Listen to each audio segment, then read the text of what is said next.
नमस्कार, माली समाचार हिंदी में आपका स्वागत है। मैं दिनेश माली। उद्धव ठाकरे बोले, इस चुनाव में प्रभु श्री राम भाजपा मुक्त हो गए। महाविकास आघाड़ी मिलकर लड़ेगा विधानसभा चुनाव। आइए जानते हैं विस्तार से।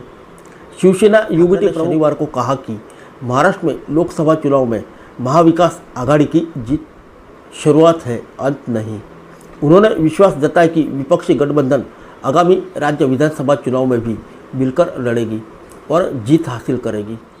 दक्षिण मुंबई में महाविकास आघाड़ी के सदस्यों के संयुक्त संवाददाता सम्मेलन में ठाकरे के अलावा राष्ट्रीय कांग्रेस पार्टी के प्रमुख शरद पवार और वरिष्ठ कांग्रेस नेता पृथ्वीराज चव्हाण भी मौजूद रहे। इस दौरान शरद पवार और उद्धव ठाकरे ने कहा कि उन्हें छोड़कर जाने वालों के लिए हमारे दरवाजे सदा के लिए बंद हो गए हैं। तीनों दलों ने इस साल के अंत में होने वाले राज्य विधानसभा चुनाव के लिए एक प्रारंभिक बैठक भी की।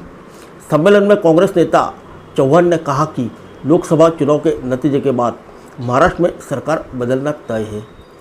इस दौरान पवार ने प्रधानमंत्री मोदी पर कटाक्ष करते हुए कहा कि महाविकास आघाड़ी के लिए राजनीतिक माहौल को अनुकूल बनाने के लिए प्रधानमंत्री मोदी को मैं धन्यवाद देता हूं।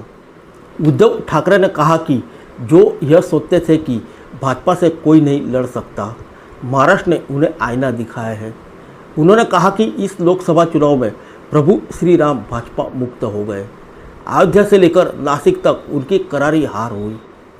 उद्धव ने मोदी की गारंटी, अच्छे दिन, मंगलसूत्र और 400 पार के नारे की खिल्ली उड़ाई। उन्होंने कहा कि मोदी किस वोट जिहाद की बात कर रहे हैं। उन्होंने खुद कहा कि मुसलमान उनके दोस्त हैं, वे उनके घर खाना खाने आएंगे। फिर मिलेंगे अगले बुलेटिन में अन्य किसी खबर के साथ। तब तक के लिए इजाज़त दीजिए। नमस्कार।